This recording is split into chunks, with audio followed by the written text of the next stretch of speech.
accidentally. There we go. No, it goes over top of it. Oh, not if I put it right there like that. There's Annie. There's the big girl. There's the big girl. I'm gonna put some oil. This is what she wants. Yeah, this is coconut oil. She knows she likes this. She likes this a lot, don't you, Annie? Don't you, baby? She does. Right?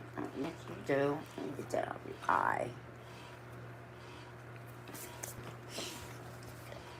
There she is. There she goes. She likes it. Let me just make sure I got some up here on the bottom of your mouth up here where it's all red. Oh, the redness is going away. Uh-oh, look what you got right there. She got one of them red marks. Oh, she's scratching it. But she's gotten better. I started giving her the loratadine again. Yeah, for the best. She's not scratching. Love you. I was just dipping it out of the thing. It's hers, so why not? It was a difference. Right? Let's dip it out of the... I got a cheap kind, whatever. It doesn't matter. Coconut oil. We'll dip it out. Put it on her skin. Oh, I gotta find her comb. Comb under her... Oh, I'm sorry. I poke your nose. I'm sorry. I caught her nose. Caught her nose with my fingernail. Sorry about that. I put it on her bottoms of her paws. I don't really care about my bedding and it getting coconut oil on it. I do like that. I was gonna file her nails. I forgot about that. There you go. I know. And get it on her legs. She was hollering for me to do this. I know she was. Because she can't tell me everything, but I know this will always make her feel better. Right, Handy? Make you always feel better. Come here. There you go. Yeah. She's getting some more of that crap. Oh, come on. Sometimes she gets some little hot spots. She starts getting a breakout of yeast infection. And when she gets a yeast infection, what do I do with this stuff?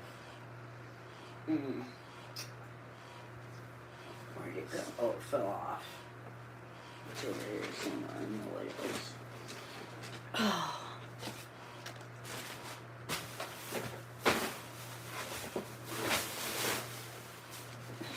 No.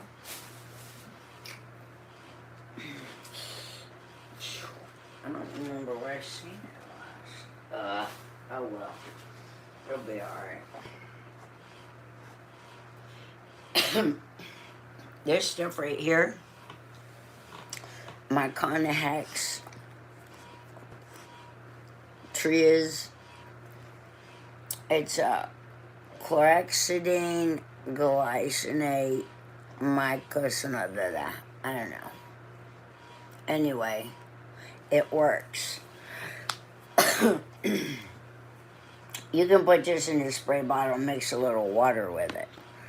Or you can do this, because I can't find her foam bottle. She has a foam bottle too, but it's right here. You can see it starting right there. That's red. But this one back here, this one's already gotten into her fur. And it happens so fast.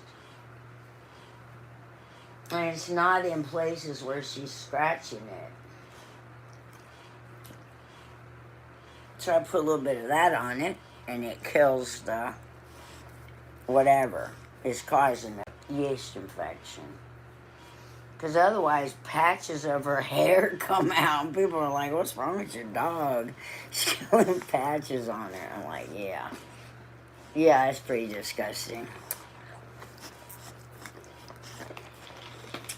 I need. Did you give mommy some kisses? Hang on, we're gonna do this side now. Just sitting up. That's the baby. That's the baby. Yeah. So you can tell a difference. You can, can't you? You can tell a difference when your hair is not all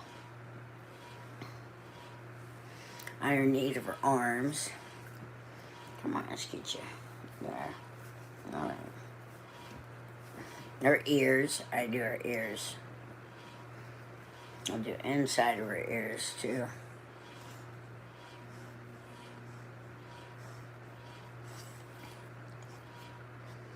I heard some crazy thing today about castor oil, that you can make a poultice of castor oil and set it on tumors and stuff on the outside of your body, because allegedly the the castor oil absorbs really deep into your body, like into your organs and stuff. I've never heard of that. But this lady, she was talking about it. She was talking about how in the past, they used castor oil, but now, it's all this new stuff, new medications and stuff. There's a baby. Did you feeling better? You're feeling better. Let's see your feet back here. You all right? Huh?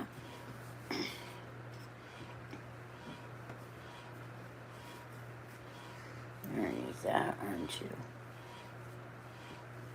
It didn't work though with her allergies.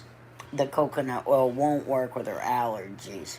I mean, it does. I'm saying that it won't prevent her from scratching. Nothing worked. I tried every single thing I could find to make her stop itching. And finally, I found it. The veterinarian on Dutch.com.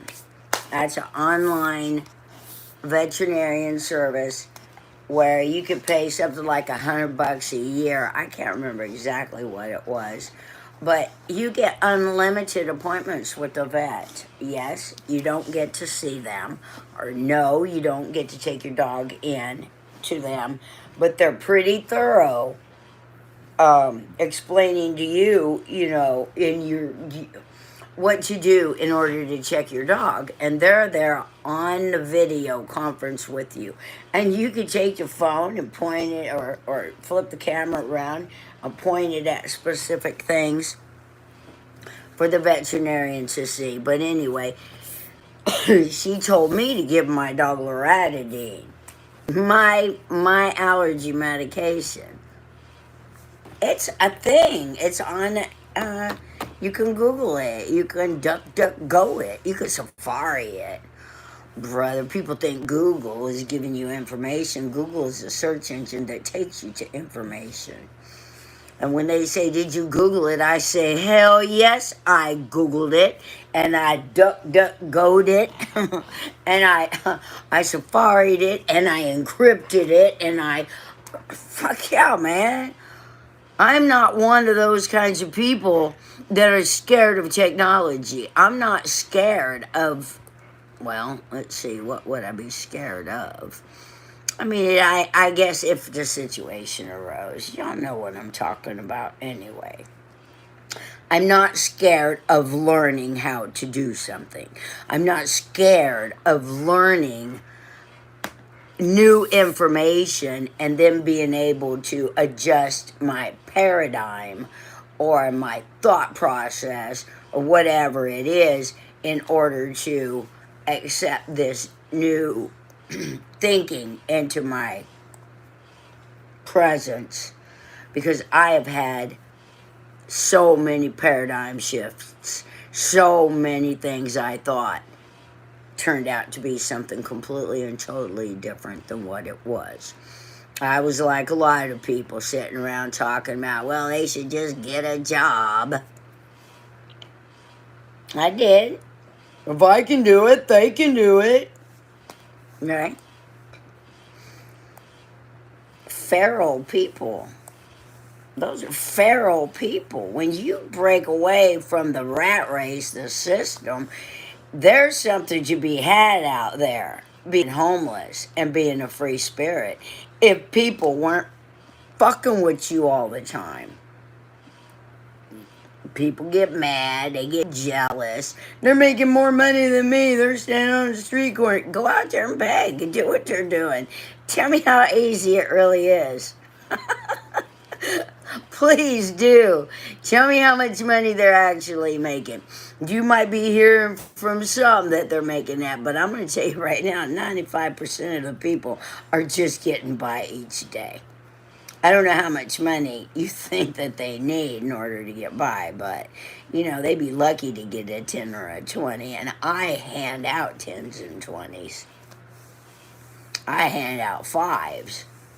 Somebody asks me for $1, I absolutely stop and talk to that person. What's going on in your life? Where are you? What's up? Why you need $1? What have you had anything to eat? I sit there and converse with the people because, you know, I've given out a lot of dollars to people. And I don't mean no that they're not going to all give me back $1 when I make this happen. And that is exactly what's going to happen. Because I am running a campaign to be the new president and treasurer of all nonprofits. It's a vote. It's absolutely a vote. Nonprofits are not owned by the person that created them or the group of people that created them. The president, secretary, and treasurer and board of directors, after the initial setup, are all voted for. So, like, if somebody, you know, you can vote out a member. So you vote out they don't get fired. They have to be voted out and voted in. Yeah, voted out, voted in. And that's exactly what's getting ready to happen. All the people that are running the nonprofits are all about to be voted out. And I am about to be voted in. And I can hold 2 offices, president and treasurer. And that's legal. I can't be president and secretary, which means tell everybody what to do and write down what happened. But I can be president and treasurer, tell everybody what to do and spend all the money. That's exactly right there. Did you know you don't have to be a U.S. citizen to vote for me? Did you know there's no age limit to vote for me?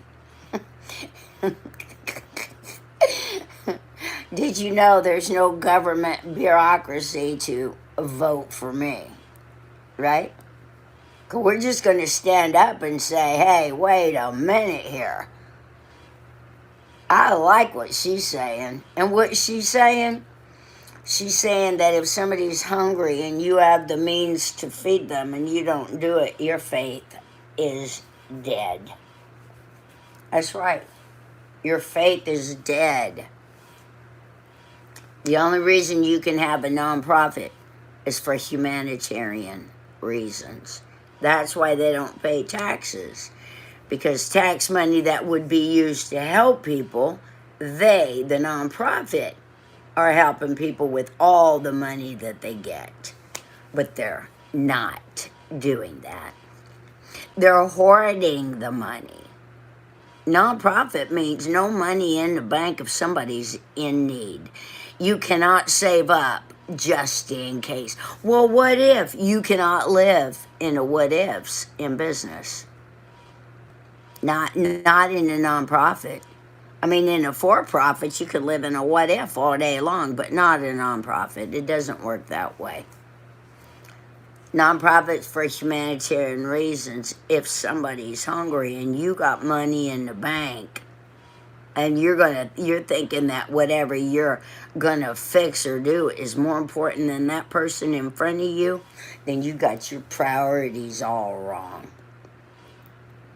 All wrong. Because with me, everybody's going to be taken care of. As soon as I'm voted the new president and treasurer, yeah, I hear it. It's going to be incredible. Y'all see. Y'all will see. If you want to play with money, we can play with money, but it's not necessary. But since it is necessary for this current government, I guess we should take over the nonprofits. It's the only way it's going to work. We have the trillions of dollars to back us up against the corrupt government, the United Snakes of the world. You know what I mean? Right? We can do this. All you have to do is make me go viral. You make me go viral, I will take care of the rest. All my family, all my friends. When I talk about family, I ain't talking about blood. I'm talking about my family. My fam. They're coming. They are all coming as soon as I go viral. They're coming to help. I'm talking very, very important people, including a Roosevelt, who will remember meeting me in downtown Seattle, Washington. I know he will. Yeah. I met celebrities. I met lawyers and judges and cops and guards and, Crips and the Bloods and the green shirts. Watch West Side, hanging with the 20s, rolling with the 60s. Yeah. Y'all don't know. I'm famous. I'm famous. And as soon as y'all make me go viral, we are going to stop this corrupt government from leading us into a war with Iran, Iraq, Afghanistan, Pakistan, the whole Middle East. And we are absolutely going to stop giving Israel any support. And we are all going to Gaza to feed the babies. We're going to talk to Putin about what the hell's going on in Ukraine, because I'm having a problem with it. But we are going to be talking to all the world leaders to understand what is actually going on without the influence of the corrupt United Snakes. Because it's going to be me talking to them. It's going to be me trying to understand what the fuck has been going on since the beginning of fucking time. Let's have a conversation. Won't that be fun, watching that conversation? That would be fun. I can't wait to have it.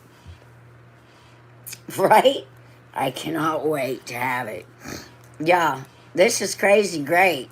Fun. I mean, but the babies are starving and it's really difficult. I have to compartmentalize the dying, starving, the people that are thirsty, the tortured, cause I can hear them screaming. Not like, but they're on my heart, they're in my, that I feel like I can't have fun as long as they are screaming for help. It just doesn't seem fair to me to have fun. All I want to do is get us all together right now and stop this corruption and begin to heal this world. So I appreciate y'all listening to me, and I don't know about if y'all want to watch a movie with me or not. Y'all want to watch a movie with me or not? I don't know. Let's just see what's on. It ain't gonna be no movie like you think either. Nah. It's a documentary. This is gonna be about fixing it. Oh. That's the one I'm watching right now. And Buy Them Time in the Pacific. This is why Japan bombed Pearl Harbor. and I found out they had something going on. Japan was warring, murdering, and taking land. I needed oil, and the U.S., who said they weren't going to get involved in the whole thing, got involved in the whole thing, and created embargo so that Japan lost 94% of their importing of oil. And they needed the oil. But Japan, as we all know, the target, Rashmani, but the target, I was looking at somebody's trying to call me and I forgot what I was talking about. Japan, the Pearl Harbor was not a surprise attack at all. As a matter of fact, what happened? Oh, a war on drugs happened. Yes. Eisenhower? Nixon? Which one? Nixon had started the war. No, is that right? I don't remember right now, but one of them started the war on drugs, right? And no, that ain't during this time. But I might as well tell you. Started the war on drugs, and then Carter took over. And instead of it being about heroin, heroin among the white people, Carter, no, that was Reagan. Oh my gosh, not Carter, Reagan. Reagan changed the course. I don't even know what I'm talking about. I can't remember exactly. But Reagan changed it from heroin and white people to crack and black people. That's what Reagan did. Yeah, that's exactly what Reagan did. Reagan changed the war on drugs from heroin, white people injecting. Did you guys see when heroin was legal, all the white people that were using it, their doctors were prescribing it just for them to be able to get high. Those women, they were housewives and stuff. Yeah, you gotta check it out, because this war on drugs, at first, he was trying to go find out about who was bringing in the heroin for the housewives to be using it. And then the teenagers started using heroin, and we all know that it was white teenagers because there was still segregation. There was still the Jim Crow laws. This was the 50s. So this was white people doing it. The president said it was number one enemy number one. So he started the war on drugs, and then he left office. Reagan came into office and shifted the focus from the white people using heroin by distributing cocaine freely, millions and millions of dollars. Reagan dropped crates of cocaine in the inner cities all over the United States.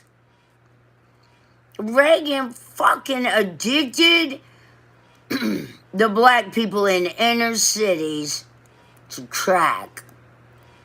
And then he cracked down on them with the war on drugs. Incarcerated them for long lengths of time. Before that, there wasn't all that kind of violence in the hood. That was caused by Reagan. And those people started using crack, everything changed. Everything changed. Now this is where we are. Right here. Let's see. Can you guys see that? Not only would they be able to launch their attacks without interference from the US, they would also have time to dig in defensively and consolidate their gains. Okay, that was where he was talking about defensively consolidate their gains. So this is Japan. This is where they lost the 94% of the oil. Nah. Oh, it's They don't believe how toxic this is. If you're still using a plastic or wooden cutting board, you need to hear this. I never post stuff like this, but I had to share. I cook almost every day. So it's a really big gamble for Japan. They don't actually believe that they can win a long drawn-out war with the U.S., so their strategy really hinges on a short war. They believe the U.S. probably won't have the stomach to fight this costly war against a dug-in enemy thousands of miles away across the Pacific, and they would instead negotiate for peace, allowing Japan to retain some or all of its captured territories. On December 7th, 1941, those plans were finally put into action. At 7:55 a.m., the first attack wave of 183 aircraft appeared in the skies over Pearl Harbor. The Americans were taken completely by surprise. They weren't. They were. Those people were taken completely by surprise. But not our government. Our government knew it was going to happen.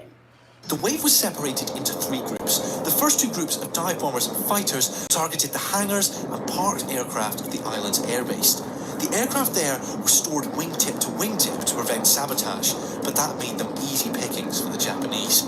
The other group of bombers and torpedo bombers targeted the ships in... Wait, what did he just say? Wingtip to wingtip to prevent sabotage. Sabotage by who? Who were they worried was going to come in to Pearl Harbor and sabotage our aircraft? Who was going to get on that base through the fucking guards? That's some fucking bullshit right there. They put them that way because they were ordered to put them that way because the president knew that Japan was going to strike. That's the truth. In the harbor, in particular the battleships on Battleship Row. The Americans believed that the water was too shallow for... That's bullshit right there, too. Too shallow for torpedo attacks. You never put all your battleships together in one place. That's just stupid if you're going to be at war. But I don't believe in war. But they put all those warships together. They put all those planes together because they knew the attack was imminent. They already knew. They already had intel. Torpedo attack, but the Japanese had created a brand new kind of torpedo specifically designed for the waters of Pearl Harbor, and it had a devastating effect. Within the first 5 minutes of the attack, 4 battleships were hit, including the USS Oklahoma and the USS Arizona, which exploded 10 minutes later, killing 1,175 of its crew. At 8:54, the second attack wave of 170 aircraft began their attack. They were also separated into 3 groups, attacking mostly the same targets. But with the base now on high alert, their attacks were less successful. In the space of just over an hour, the Japanese had sunk or damaged 18 American warships, including hits to all 8 of the fleet's battleships. They destroyed 188 aircraft and severely damaged the base's infrastructure. Crucially, though, the 3 all-important US aircraft carriers were out on maneuvers at the time of the attack. Isn't that interesting? The 3 most important US aircraft carriers were out. This was specifically designed to put America into the war. World War II. But it did free the Jewish people from that terrible, horrible thing, and the Romas, and the Jehovah's Witnesses, and the black people, and the mentally challenged people, and the politically dissident people were also going through that, and were saved. And it was a horrible thing. But this was designed to pull us into the war, not to save the people in the Holocaust, but because America wanted to be a dominant player, and we were in a recession or a Great Depression, and this right here going to war, creating money out of nothing is what the Federal Reserve did. The Federal Reserve is not owned by the government. The Federal Reserve is owned by banks that are not part of the government. Federal Reserve was created by people like Morgan and Roosevelt and all of them. But the war created all this job, and then people thought they all got wealthy off of a war. You know, that can't be sustained.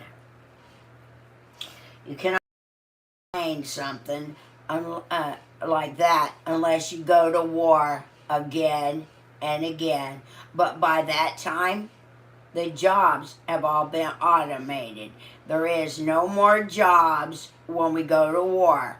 It's all about us down here making trivial amounts of dollars so that we can give money to the government so that they can war with other countries and try to take over without thinking about the needs of the people that have given them that money. We the people will not consent to taxation anymore. We invoke the Declaration of Independence. And escaped unscathed. So because Japan are sort of anticipating this short war that's going to lead to negotiations, their target selection focuses on the battleships, which are going to prevent the U.S. Pacific Fleet from coming out into the Pacific and Southeast Asia and stopping the Japanese. And they're not thinking about things like the fuel depots and the repair shops that are actually going to allow America to pursue a longer war in the Pacific. The shallow depths meant that any ships that sunk, they didn't sink far down, so they were much easier to recover. Almost half of the deaths that day on the U.S. side were from the USS Arizona when it was hit and exploded. And the Imperial War Museum in London actually has a piece of the USS Arizona on display in its new Second World War galleries. And this is actually the first time that part of the USS Arizona has been displayed outside of the United States. Initially, the attack... There ain't no point in going to look at any of that crap at all. It's a waste of time. People are starving. Worked perfectly. On the same day, Japanese launched more or less simultaneous attacks in the Pacific and Southeast Asia. Thailand surrendered within hours and quickly signed an alliance with Japan, while the US territories of Guam, Wake Island and the Philippines, as well as the British territories of Malaya and Hong Kong, all fell relatively quickly. And on top of that, two major British warships, the HMS Prince of Wales and HMS Repulse, were sunk off the coast of Malaya by Japanese torpedo bombers. In the first months of 1942, Japan followed this up with attacks on the Dutch East Indies, British Burma and Singapore, New Guinea and the Solomon Islands. And just as they'd hoped, the US Pacific Fleet was unable to offer a response. The Japanese then had completed their goal with speed and efficiency. They'd established their new empire and they finally had the natural resources they'd craved for so long. What natural but there was resources? one huge problem. So Japan's attack on Pearl Harbor pretty much has the opposite effect of what it was hoping for. You remember they were hoping for this negotiated peace. So the day after the attack, President Roosevelt delivers his famous Day of Infamy speech to Congress in which he asks for a formal declaration of war against Japan, which Congress quickly authorizes. So the U.S. is officially now in the war. The vast resources of the United States, power, raw materials, industrial production, all had to be mobilized to meet the demands of total war. There, right there, y'all hear that? They are taking all of the resources off of the earth and inside of the earth to be at war. Japan was wrong with what Japan did. Absolutely. But we need to ask Japan first what is going on. We all need to ask each other, what are your needs? But these men, as men mostly, I mean, you could, there are a couple of women, but that want to have control. What is it that they want exactly? Control. They want people to do things so that what? They can have things? So that they can have things at the expense of others. That's it? That's all that it's about? That they want to become up there and become a tyrant because they want to have stuff that nobody else can have. That doesn't make any sense at all why anybody would want to be that kind of a person. I've got to have a talk with Putin and the Emperor of Japan and China and North Korea and South Korea and everywhere. I want to understand this shit. I do. I was born in 1965. I've been through a lot of stuff. I joined the Army. I have a right to ask what the fuck is going on. And especially if you choose me to be the president and treasurer of all nonprofits, I will be world famous because I will take that money and show everyone how to do regenerative gardening and how to save the sick and dying before we spend it on something fun. So support for isolationism quickly melted away. There's a rapid expansion of the U.S. military with hundreds of thousands of men volunteering to join, and the economy is fully mobilized onto a war footing. Japan's hopes for a short war completely evaporate, and they've now awoken this, what many people call sleeping giant, and they're now committed to this long war in the Pacific and Southeast Asia, which ultimately they'll lose. The Japanese attack at Pearl Harbor was a huge gamble, and one which did not pay off. Japan's desire for an empire and the natural resources to go with it had slowly awoken the US from its isolationism. Why did he want power? And what power did he want exactly? That's what I want to ask him. What exactly do you think power is? Because power to me is feeding all the hungry people. Bogged down in China and unable to attack the Soviets, the Japanese decision to strike south resulted in a US oil embargo, which gave Japan little choice other than to give up its ambitions or go to war. Their decision to fight paid off in the short term, but once the US had geared up its war machine, for Japan, there was little hope of victory.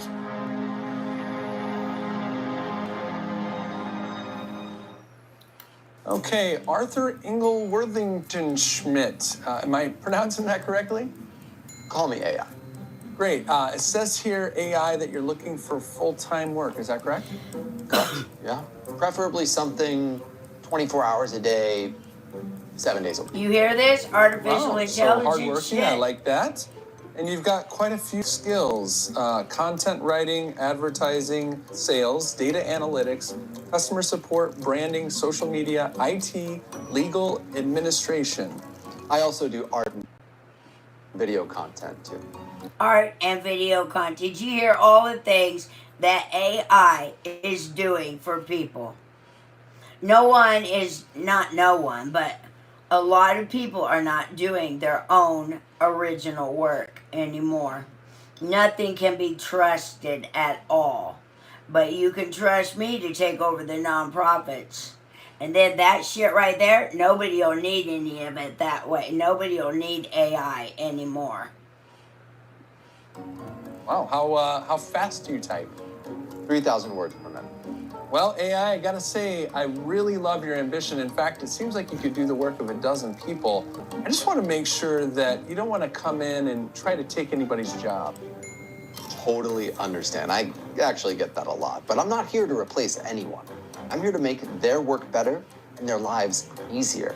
But my primary objective is to help the company generate more leads, increase sales, and improve support. Oh, I actually see that here in your objective, to help the company generate more leads, increase sales, and improve support. Well, I love that you're a team player. Tell me, AI, how much were you hoping to get paid? I can do everything you're looking for for $3.23 a day. if you can swing. You drive a hard bargain. How about vacation time? No, don't need it.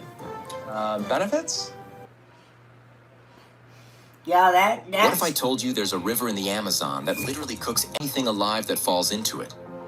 I'm talking about water so hot it reaches 200 degrees Fahrenheit. What? That's near boiling point, flowing for 4 miles through the jungle, 400 miles from the nearest volcano. What? Scientists thought this was just a myth until one brave geologist risked his life to prove it exists. But that's just the beginning.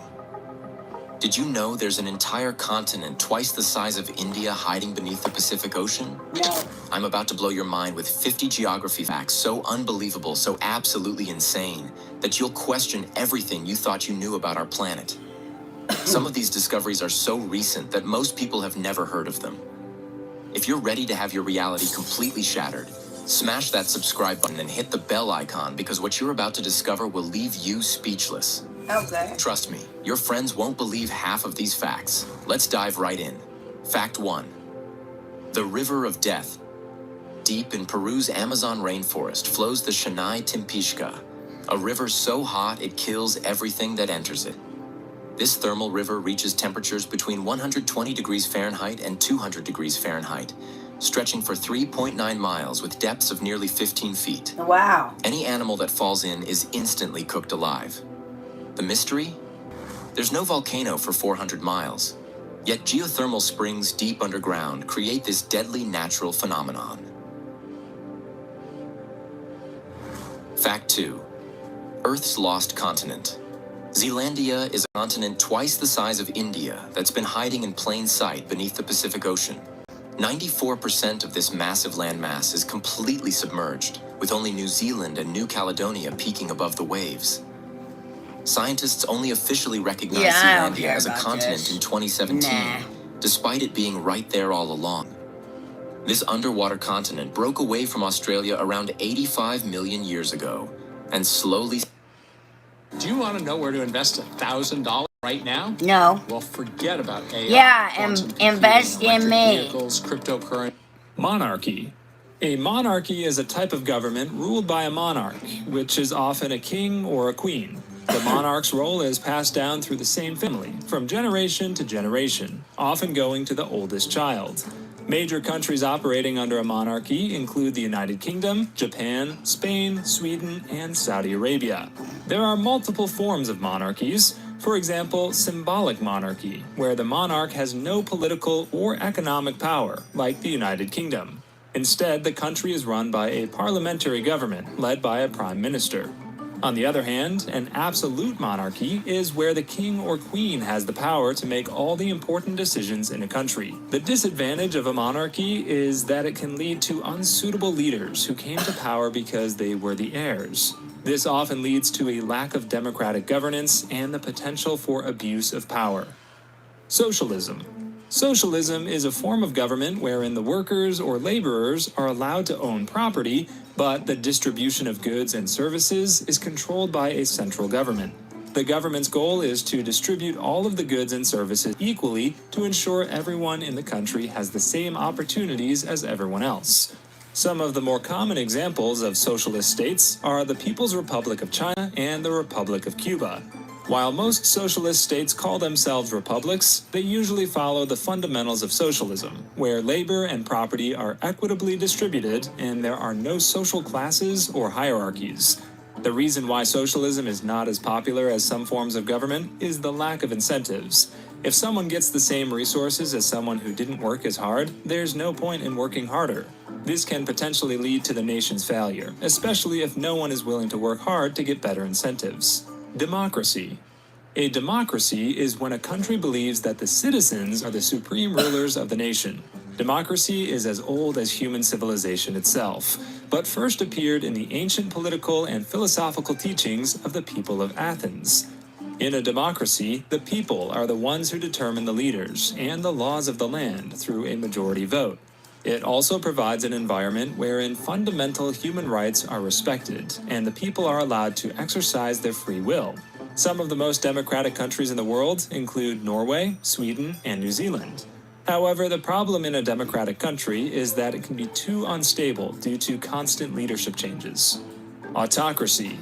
An autocracy is when only one person or ruling party holds supreme power over an entire nation. Ain't that Every what a decision that the king is? autocratic ruler makes cannot be limited by external factors. These decisions are absolute and should be followed by the country. The autocrat also has total control over what the people can do when it comes to their civil liberties. In an autocracy, the people have no say in the nation's affairs, contrasting it to democracy. Autocracies have existed since ancient times, usually in absolute monarchies, where the king's word is the law. The Soviet Union, once ruled by Joseph Stalin, is one of the more recent examples of an autocracy. The biggest disadvantage of an autocracy is the potential abuse of power by the autocrat, who may become a dictator. Federal governments formally divide the sovereign power between a central government and the regions that form part of the country. The central government is still the leader of the whole nation, but allows the different regions or states to have control over their internal affairs. These states can have their leaders and laws, but are not independent nations. The reason why federalism wants to decentralize some of the functions of the government is to promote efficiency. This is usually the case for bigger countries, because it's easier for smaller territories to govern themselves than allowing central government to govern an entire nation. It's similar to how the head coach of a sports team needs to delegate roles to his assistant coaches. The assistant coaches have a sense of independence in their roles, but they are still under the overall leadership of the head coach. The most common example of a federal government is the United States of America, which is under the leadership of a president, but has different state senators that manage their territories and constituents. One of the biggest drawbacks of a federal form of government is the possible economic inequality between different regions, because some territories have better access to certain resources that other territories can't have access to. Oligarchy. Oligarchy, which can be translated to rule of the few, is a form of government wherein only a few oligarchs have power over the entire nation. These oligarchs come from different groups or families that usually rise to power through financial or military means. The country's political, social, and economic affairs are settled through the decisions made by the oligarchs. Oligarchies, unlike monarchies, don't formally pass their leadership roles to the next generation, but can still stay in power for multiple generations as long as they maintain their financial or military status within the nation. The USA is formally a federal government, but is often seen as an oligarchy by most people because of the influence that large corporations have on the decisions of politicians. Modern-day oligarchies often arise when large firms and businesses become too financially powerful. The worst part about oligarchies is the potential economic and social inequalities between different classes. Only the rich and powerful benefit from decisions made by their fellow oligarchs. Republic. The concept of the republic results from the ancient Greek philosopher Plato's teachings and has become the foundation of many modern forms of government. In a republic, the people have the right to the affairs of the country because it is believed that the state belongs to the people, and everyone in the state has an equal opportunity to take part in the country's decisions. It is only through the will of the people that the leaders of a country are elected into office. The leaders of a republic are representatives of the people and should be making decisions that favor everyone in the state. There are notable differences between a republic and a democracy. In a republic, the people own the state. On the other hand, in a pure democracy, the people don't own the state, but are the sovereign leaders of the nation. A country can be both a republic and a democracy simultaneously. For example, the Philippines is both a republic and a democracy, but not all countries are republics and democracies at the same time. Canada is a democracy, but is constitutionally a monarchy. Let this soft mineral melt in your mouth to rebuild your gums and teeth, and never need a dentist again. People are fixing their receding gums, decaying. Republics also have their drawbacks because not all nations are culturally and socially suited for a republic form of government, especially if corruption and abuses are common among the leaders. Communist. A communist government believes in the concept of classless society and aims to achieve it through the state's absolute control over the country's resources. The ruling party, often led by an authoritarian figure, controls all of the social, political, and economic decision-making in a communist nation. Communist countries believe in Karl Marx's teachings that a capitalist form of government would eventually destroy itself. As a result, the goal of communism is to achieve a classless society through the elimination of private ownership of property so that all goods and services within the state are equally shared by the people. There are currently 5 countries that practice communism in today's modern world, namely China, Cuba, Laos, North Korea, and Vietnam. One of the reasons why communism often fails is that it is prone to abuses and the restriction of human rights. Anarchism. Anarchies are often called non-governance because the key aspect of this form of government is the absence of a central government. The goal of an anarchist system is to not only decentralize the power of the government, but to eliminate the government itself, to allow the people to self-govern. The popular belief is that an anarchist government tends to be chaotic, but that's not the case, because one of the most important goals of anarchism is to allow people to volunteer willingly and freely to help one another for the improvement of the community. It is different from socialism or communism because there is no equitable distribution of labor and resources, but there exists an equitable right to self-governance. In most cases, anarchies rise from destroying a previous government just before establishing a new form of government. Right. There is no true anarchist government today, but Somalia was an anarchy before 2006, when it had no national government. The problem with anarchism is that it can lead to chaos when everyone is only looking after their self-interests instead of helping one another. Presidential. In a presidential form of government, there is a separation between the different branches of the government, allowing the executive branch to have separate roles from the legislature. The president is the head of the executive branch and is tasked with the execution of the laws. Meanwhile, the legislature is the branch that's responsible for the enactment of the laws. Presidential governments can arise from republics and democracies. Most democratic republics have a presidential form of government. Some of the best examples of presidential governments are South Korea, the Philippines, Nigeria, and Indonesia. A presidential form of government's major downside is that too much executive power in one person can lead to abuse of power. Parliamentary. In a parliamentary system of government, the party with the greatest representation in the legislature is nominated to the executive branch. The party's leader becomes the prime minister, or the chancellor, who appoints members of the party to the cabinet to have their tasks as members of the executive branch. However, the ruling party does not hold absolute executive powers because the opposing party must challenge the ruling party regularly. The prime minister can also be removed from power at the will of the legislature or the ruling party through a vote of no confidence if the prime minister fails to uphold their duties. Parliamentary systems can also exist. That's exactly what we're going to do with all nonprofits. Alongside different forms of government, such as a monarchy. Japan is a constitutional monarchy with a royal family acting as symbolic leaders, but has a parliamentary government led by a prime minister. The problem with a parliamentary form of government is that it fails to provide a stable government because the opposing party will always try to challenge the ruling party, leading to never-ending conflicts. Constitutional. A constitutional form of government is when a constitution acts as the foundation of the country's laws and systems. It is the Constitution that defines the limits and functions of a government. In most cases, the Constitution is enacted to extend the people's will. Constitutional governments come in many forms. For example, the United Kingdom is a constitutional monarchy that defines the limits of the monarch's powers. The United States is also a constitutional government, but is a presidential form of constitutional democracy.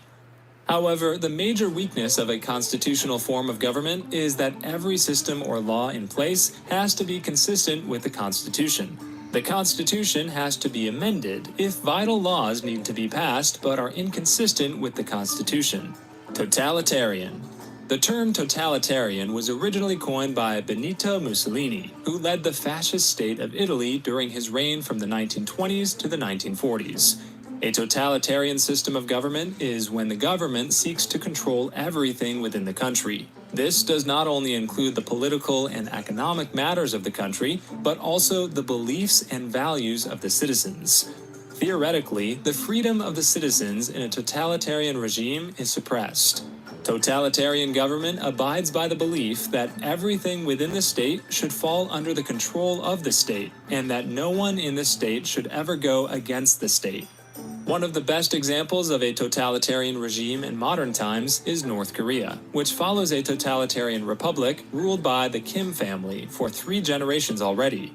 Like socialist, autocratic, and communist governments, a totalitarian regime is prone to human rights suppression and abuses. Wow, Which is right? better for attraction and abundance, the law of attraction or manifestation? Well, according to science, the answer is something completely different. The key lies hidden in our subconscious mind. The subconscious mind is where all our beliefs, habits, emotions, and memories are stored. And if you have any negative or limiting beliefs about money or abundance, they'll actually block you from receiving the wealth that comes. I Here ain't are the being most blocked. epic origin stories in history. Ashoka. It's the year 304 BC, and the Mauryan Empire is welcoming a new royal child. Lovingly held by his mother, he's given the name Ashoka, and the emperor, a man named Bindusara, stands near and gazes at this newborn. In this son, he sees a future of... not much, really. See, the emperor already has another son named Tsushima, born from another one of his wives, and he's actually his choice to become his heir. To add to this, Ashoka's mom was a commoner. Whoops! I mean, how did that happen? While Tsushima's was a noble. So yeah, case closed here. But Ashoka is still a royal son, and he's given a royal upbringing. Time passes, Ashoka grows up, and boy, he does look like he's turning out to be a huge disappointment. He's short, kind of fat, and is suffering some sort of weird skin condition which grosses his father out. Though he had already made up his mind that Tsushima was his guy, now he's certain. Ashoka is just way too ugly to be emperor. I mean, come on, look at him. But what Ashoka lacked in looks, he made up for in charisma and intelligence. And like most kids who know they're not the favorite, he grows to have a huge chip on his shoulder. He's schooled in all the things a royal son should learn, and once he's of age, his father begins to send him out to govern parts of his kingdom and to quell rebellions. Ashoka's first assignment was to govern the area of Ujjain, where he proved to be a master of governmental policy. And later, he was put in charge of quelling rebellions in Taxila, where he demonstrates a natural ability to command a military. It becomes obvious that Ashoka is talented enough to rule the empire, and this doesn't go unnoticed by the emperor's ministers. They try to tell the emperor, but their opinions don't really matter, because Bindusara had already made up his mind. Tsushima was to be his heir. But in 273 BCE, the emperor falls ill and is quickly on his deathbed. Tsushima is off fighting a rebellion, so he sends for him to return home quickly so he can be crowned emperor. But by this point in time, the ministers have decided they like Ashoka way better.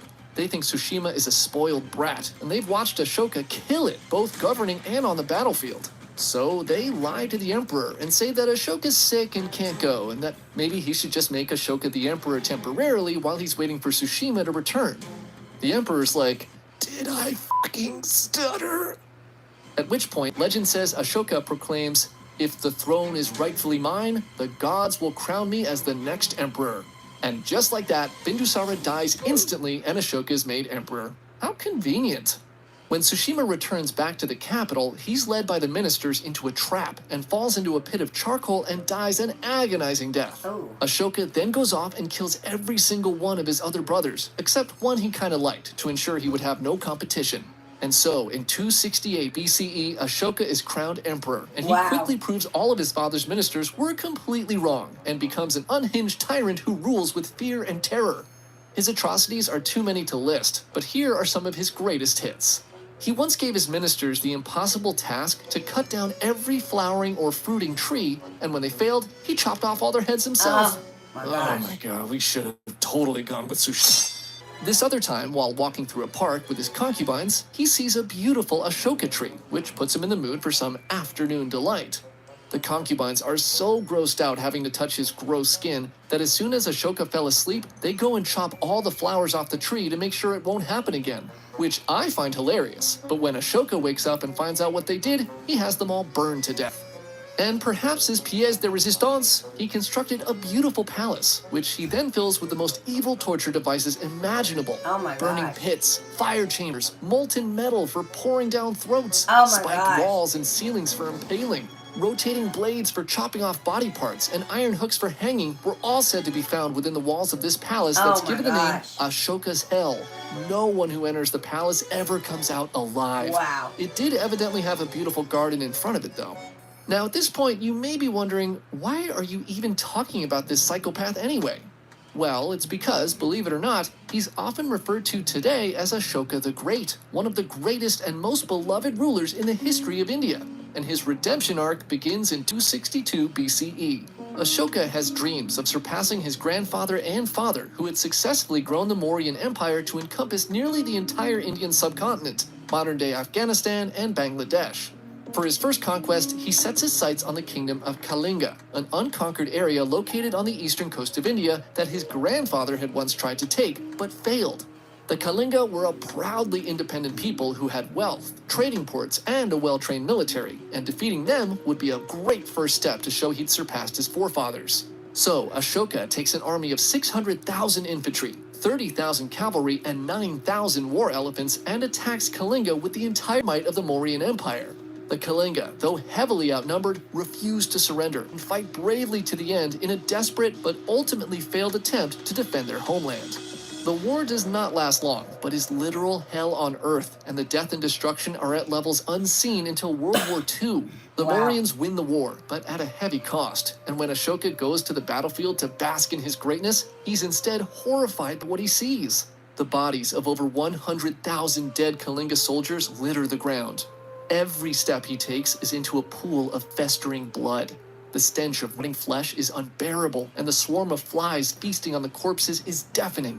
He sees women, young and old, searching for their husbands, their fathers, and their children amongst the rotting bodies. Some are unlucky enough to find their loved ones, and their howling cries burn Ashoka's ears.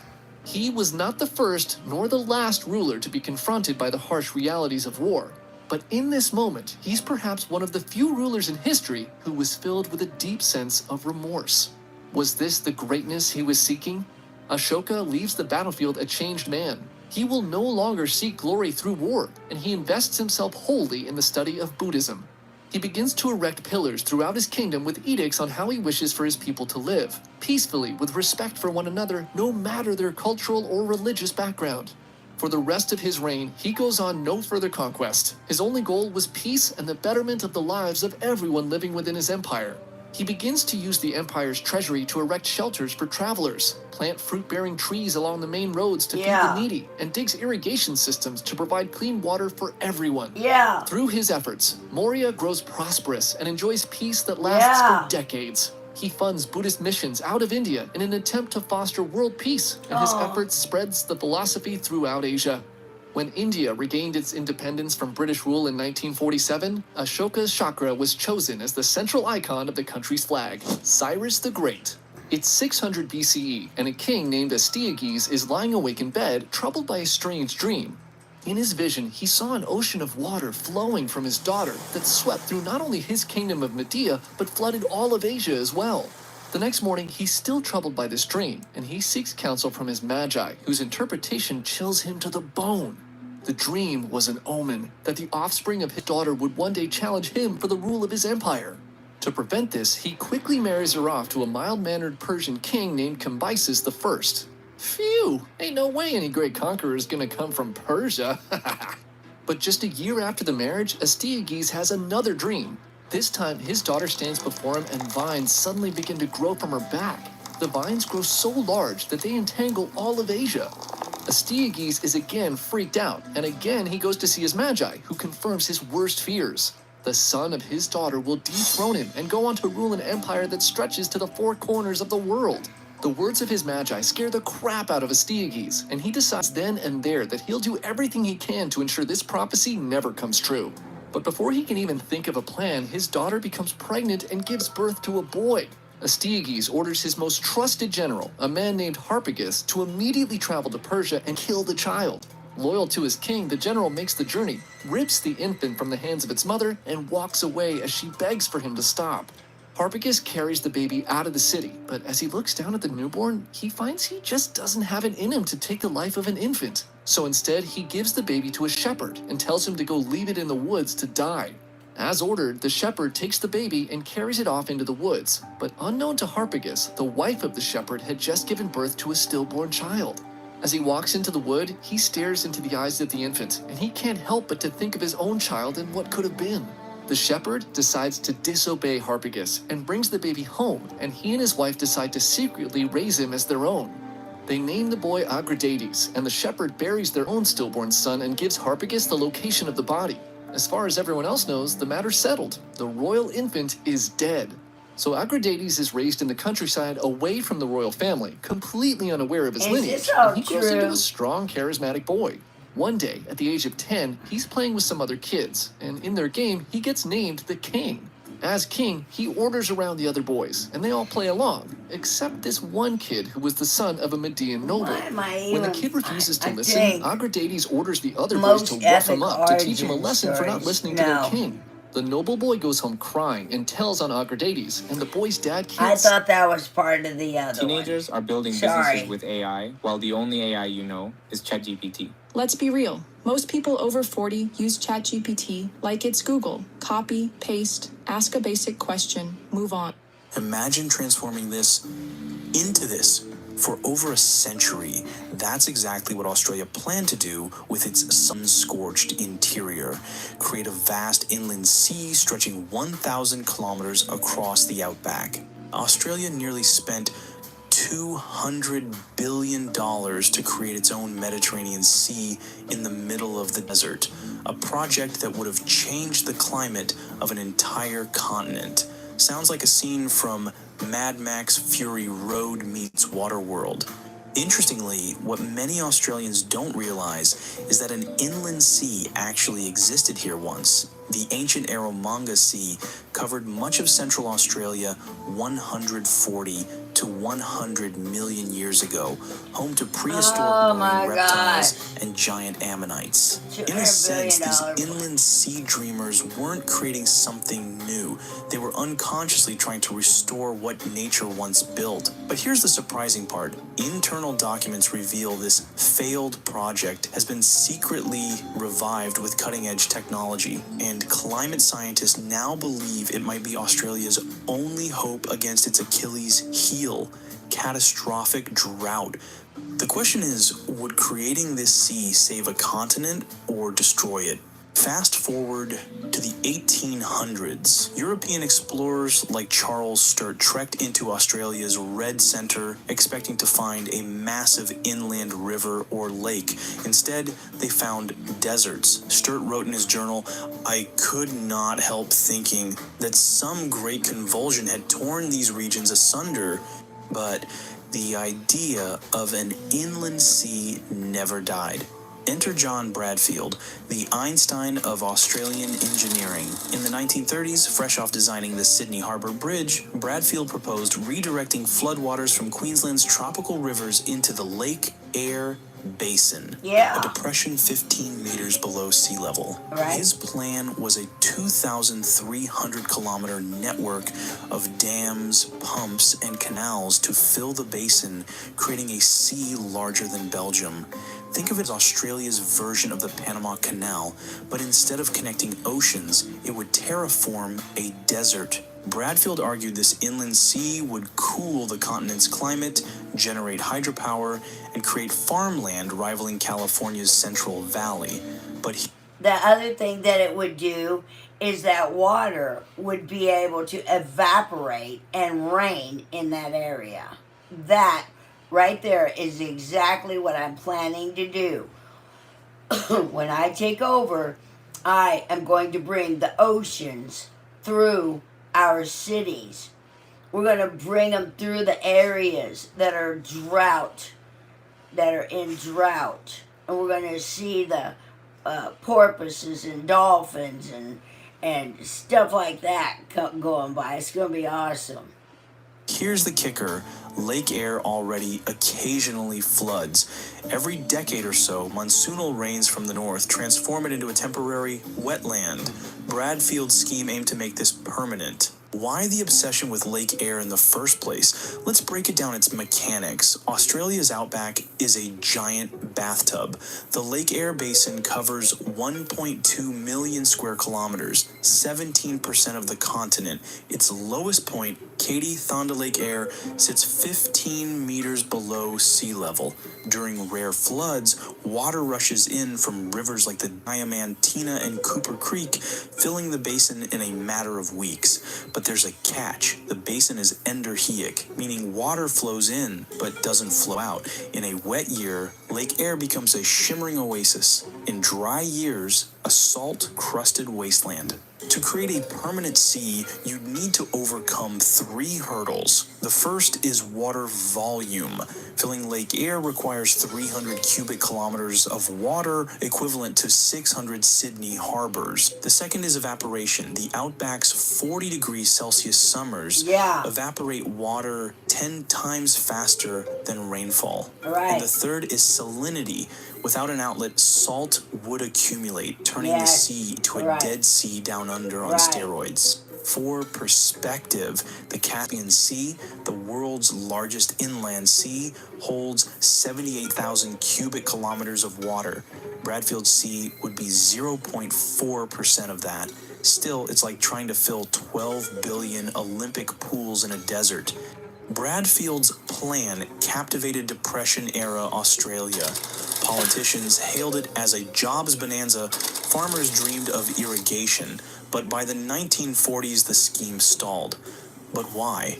The Bradfield scheme faced 2 stubborn opponents, physics and mathematics. Engineers calculated that evaporation would drain the sea faster than rivers could fill it. Even with Bradfield's canals, the basin would lose 3 meters of water annually, requiring perpetual refilling. The cost was estimated from $10 billion up to $200 billion. The project dwarfed the Sydney Harbour Bridge's budget. And finally, tampering with river systems threatened fragile ecosystems and indigenous communities reliant on them. Fast forward to the 1960s. The Soviet Union's Aral Sea disaster, a cautionary tale of diverting rivers for agriculture, showed the risks. The Aral Sea shrank by 90%, creating toxic dust storms. Australia took note. By the 1970s, the Bradfield scheme was shelved. What toxins? What was he talking about, toxins? But the dream lingered. In 2020, a new proposal emerged, the Australian Inland Sea Project 2.0, this time powered by renewable energy. The plan was to use solar-powered desalination plants on the coast to pump seawater 600 kilometers inland. Supporters argue flooding the basin with salt water avoids evaporation as salt reduces water loss. A sea could boost rainfall via lake effect weather patterns, and solar energy makes it sustainable But critics fire back. The cost is $200 billion plus for pipelines alone. And the next problem is salinity. A saltwater sea would sterilize the soil, rendering agriculture impossible. And finally, indigenous rights. The Lake Eyre Basin is part of the Arabana people's ancestral land. Climate change adds urgency. Australia's droughts are intensifying. The 2019 to 2020 Black Summer saw entire towns run dry, and a lot of people and animals suffered. Could an inland sea buffer against drought, or would it be a band-aid on a bullet wound? No one knows. Do you guys even believe in climate change? Because some of you flamed me even for mentioning climate change in the biggest dam in the world. The Three Gorges Dam video. Let me know your thoughts in the comments. If Australia built the inland sea tomorrow, here's what would happen. Within the first year, the basin would fill to 30% capacity, creating a shallow lake visible from space. By year 3, salinity would reach critical levels, turning the water turquoise. By year 5, microclimate changes would begin, with rainfall increasing by up to 15% within 100 kilometers. By year 10, coastal-like cities would develop around the shores, becoming Australia's newest real estate boom. By year 50, the ecosystem would either collapse due to hypersalinity or create a thriving new biosphere, unlike anything in modern Australia. Here is what's interesting. 5 million years ago, the Mediterranean Sea almost evaporated completely, and it was called the Messinian Salinity Crisis. Then the Atlantic burst through Gibraltar, refilling the basin in 2 years, and the result was a biodiversity explosion. Could Australia's inland sea trigger similar renewal? It's feasible. But as we've seen, the plan faces a complex web of challenges. The Mediterranean refilled naturally with seawater. Australia's scheme relies on artificial pumps, a fragile lifeline.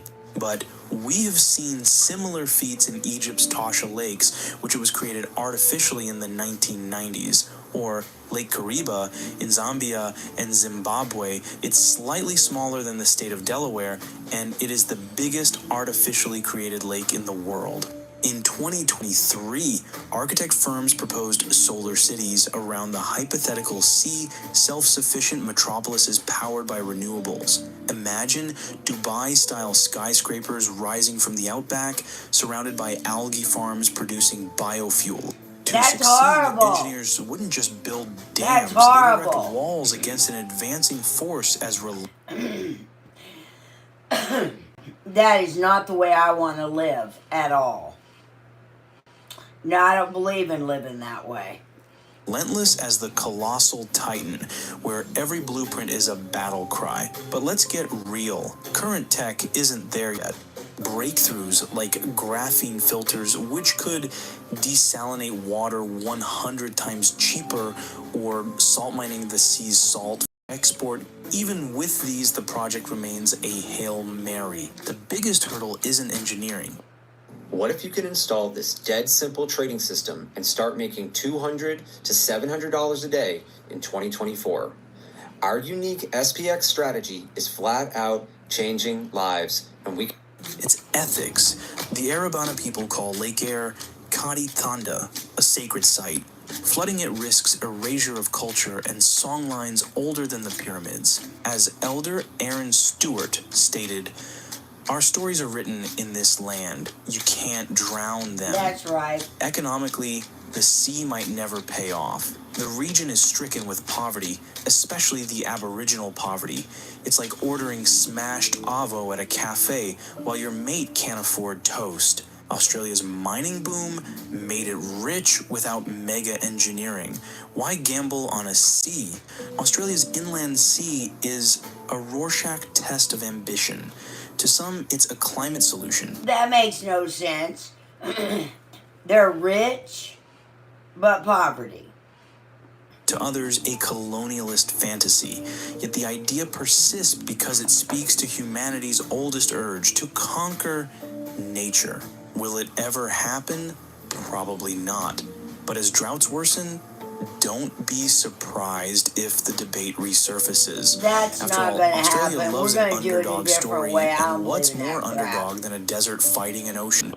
This is a timeline of the entire book of Genesis. This first book of the Bible is made up of a series of events that seem pretty bizarre and random on their own. But when you add them all together, they actually form one story about two choices God offers every person on earth. Let's find out what these two choices are as each event in the story appears on the timeline. Starting with chapter 1. Genesis begins with God creating 3 different realms in 3 days: light, water and sky, and the dry land. Then he creates filling another these light. realms, each with a different ruler the following 3 days: the stars to rule the heavens, the fish and birds to rule the water and sky, and the animals to rule the land. He's not talking about the sun God and the created moon. a creature who would rule more than just one realm. The Bible says that God made humans in his image. But this doesn't mean that God has arms and legs. It has to do with God's reason for creating the humans. God told man and woman to multiply and rule the entire world. They were given the responsibility of representing and ruling all the creatures of all. Okay, what does that mean, ruling them? How are they supposed to rule animals? That right there makes absolutely zero sense. All three realms on God's behalf. To be made in God's image is to be made for the purpose of representing the image of God on the earth. This was God's original plan for the earth, which is why he rested the seventh day. The world was at peace. But one of these creatures wasn't too excited about being ruled by the humans. This creature was more than just a snake. This was the spiritual rebel you know as Satan. Now, Satan, according to the Bible, in Genesis 1 through 3, he's neglecting the fact that nowhere does it talk about Satan or Lucifer already being cast out of heaven. That makes no sense. How can Lucifer be talking through an animal when Lucifer wasn't even created yet? God created the us. It doesn't say anything about, at this point, that Satan or Jesus or anybody had been created yet. So I want to know, if Lucifer hadn't been created yet, who actually is talking through this animal? And it says that this animal was more guile than the rest or something like that. What does that mean? That the other animals could talk? And why is this animal being underhanded more than the other animals are being underhanded? In what way were they actually being underhanded? The story makes no sense. And he convinced the humans to rebel against God. But not only did this rebellion lead to... But what he's neglecting to say is that God said, in the day you eat it, you surely shall die. But did they die? No. Were their eyes open? Yes. So apparently somebody was lying, and it wasn't the serpent. The serpent told the truth. The animal told the truth. You're not going to die, but your eyes are going to be opened. Now people want to say, well, they were going to live forever, and now they're going to eventually die. No, the Bible says, in the day you eat. At that point, Adam and Eve should have been questioning God, or whatever, should have been questioning whatever was teaching them right from wrong, or whatever. I don't even know how they could have anything wrong going on at that time. They didn't understand anything. And that, all right, so we're at this point. The entire world and Satan being cursed, it's going to lead to one of the most creepy stories in the Didn't say Satan was cursed. It said that the animal was cursed. That the animal was going to slide on his belly. That's not how Lucifer gets around. Entire Bible that 99% of Christians have never been taught in church. The humans are cast out of God's presence, but not before God makes a promise to them. He says that the humans are going to have a righteous son who will one day crush the rebel snake Satan. Wait, what did he just say? He cast them out of what? He cast them away from him until Jesus comes? That's bullshit. Because it says that Cain and Abel, the reason Cain killed Abel was because God chose Abel's offering more